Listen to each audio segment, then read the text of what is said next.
What is up, YouTube? Welcome to PanFro Games. In today's video, I'm going to show you the best solo builds that you should make to defeat the 7-star Tera normal RILLABOOM for Pokemon Scarlet and Violet. Of course, guys, if you like this type of content, please leave a like, subscribe if you're new. I really appreciate it. Consider joining the Pan fam today by hitting that join channel member button below. So, quick overview of the RILLABOOM here. It has a very high physical attack stat. It has pretty good defenses overall. And it has a really good physical move set as well, and it's probably going to have a special move called Boom Burst, which is going to definitely hit hard. It might set up on us with Bulk Up and Swords Dance. Probably is going to have either a fighting type move or a ground type move for coverage, or maybe both, and it's probably going to have acrobatics as well. Now for our first section of the solo build guide, I'm going to cover the 2 offensive heavy attackers for this solo, and the first one's going to be Koraidon. Now Koraidon has amazing typing. Dragon type makes it so that you will resist the grass type moves, which is very important to resist grass in this raid, as it is going to get a 50% damage boost because of the grassy terrain out there. So that's going to be very important. And we're going to go Tera fighting with the Shell Bell, because in a solo raid you want that sustain, so Shell Bell is going to probably be the best item for most Pokemon. Orichalcum Pulse is going to be really good for the most part, as it is going to give us an attack boost while the sun is out. For the first 5 turns, we will be getting an attack boost. Now, this Pokemon can be not the best for RILLABOOM if RILLABOOM has the move Growth. Just keep that in mind. If RILLABOOM has the move Growth, then we should probably not use Koraidon, as Growth will actually give it a double stat boost in the sun. So just keep that in mind. But I'm not assuming it's going to have Growth, and I do think Koraidon will still perform well. We're going to be going max HP, max attack, adamant nature. 405 physical attack is phenomenal, and nearly 400 HP is also going to be huge. And you have really good defenses at 261 and 230 as well. Koraidon plays really simple.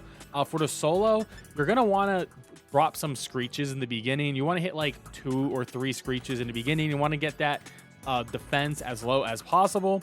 But of course, you want to set up your own attack with Swords Dance as well. You're probably going to want to get, honestly, like 2 or maybe even 3 Swords Dances off. Now, we're going to be getting our HP back with Collision Course because we have Shell Bell. Collision Course is technically, because it is a super effective hit, instead of doing the 100, it's going to do 133 damage because it is a super effective hit, and that's what this move does. So it's going to be technically 133 damage move, which is going to be really strong, better than close combat. Now, for some reason, if the RILLABOOM does have knockoff and we lose our Shell Bell, we do have Drain Punch to get our HP sustained back. So you never have to really use a heal chair. You can essentially use your Drain Punch to get that HP back as a last case scenario, but Collision Course is going to be our main way to get that HP back, as long as it doesn't knock off our item. And Screech is going to, like I said, lower that defense. It's going to be very important to lower that defense.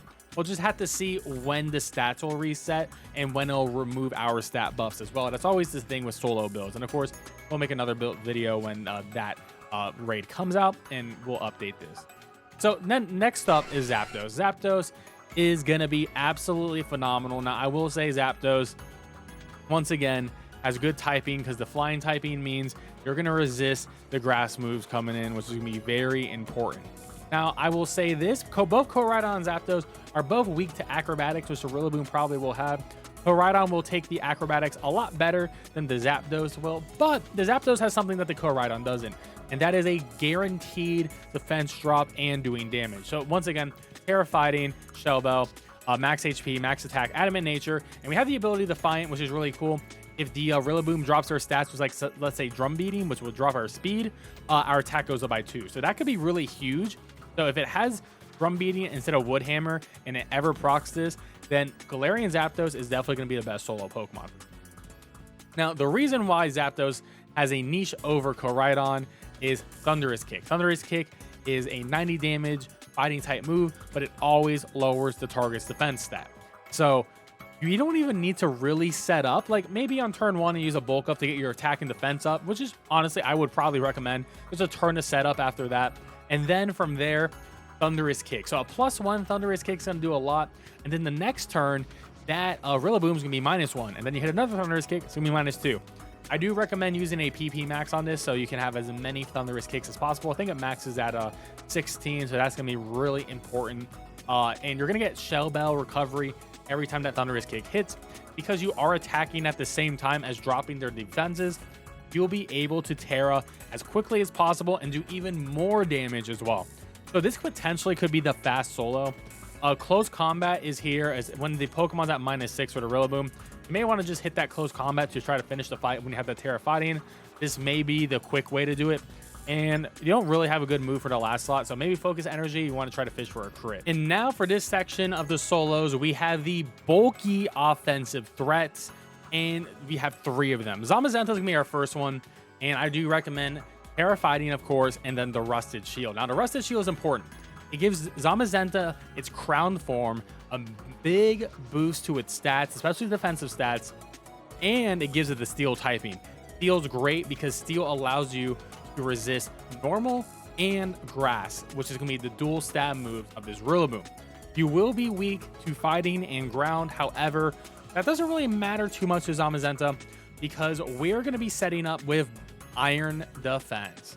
So on max HP, max defense, Impish Nature, which is plus defense, minus special attack, and Dauntless Shield, when we go into the field, we're going to start immediately with a +1 defense boost. So we're not going to really die here, which is going to be really sick.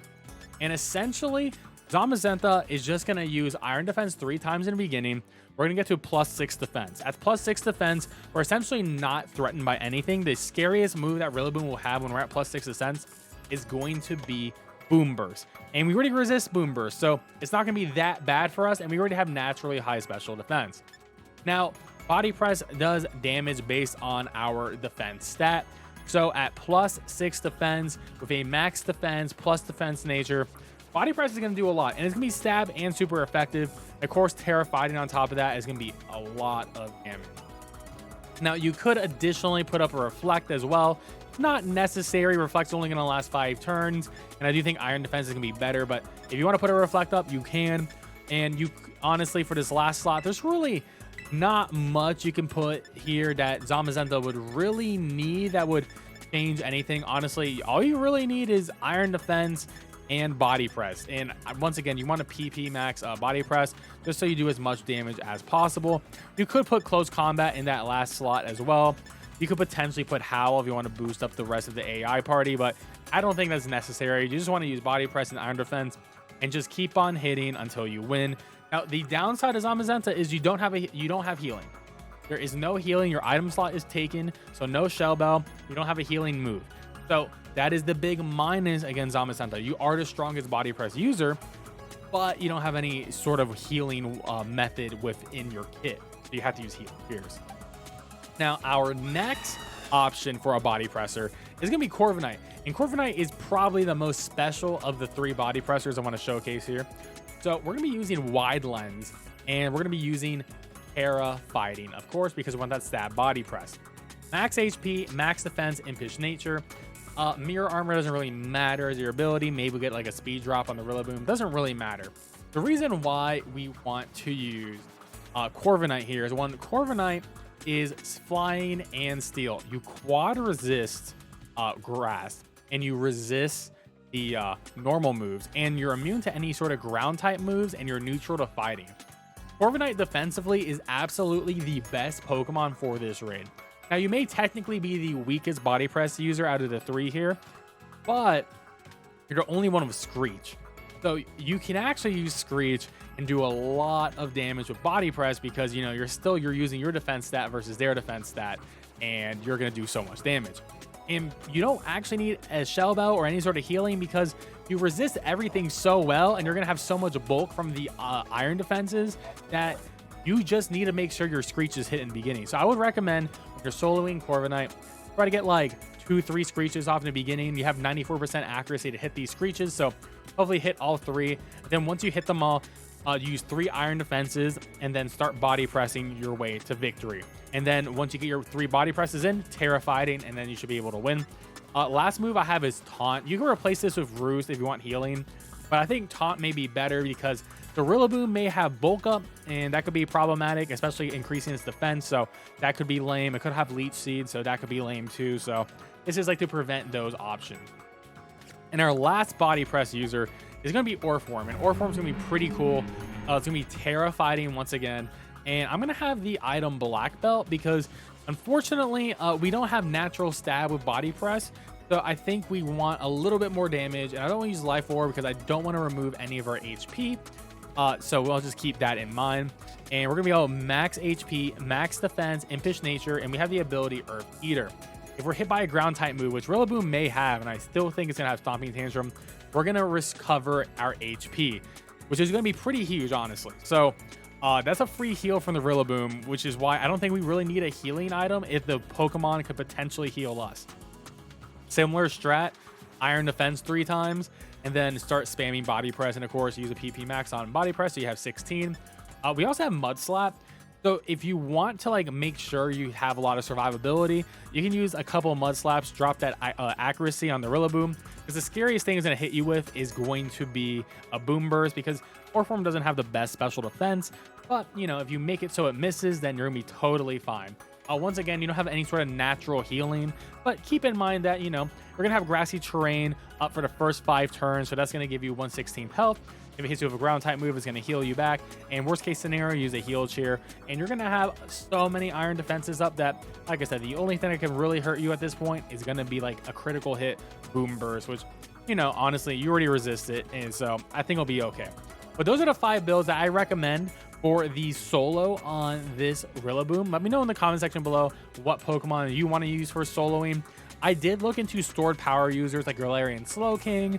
I also looked into like Arceus, and I just felt like their solos weren't that consistent in general. Maybe we'll see if they're actually legit or not next week when the raid is out.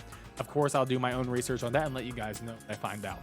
Anyways, guys, don't forget to leave a like on this video. Subscribe if you're new. I really appreciate it. I'll catch you guys next time. Peace out and have a great one.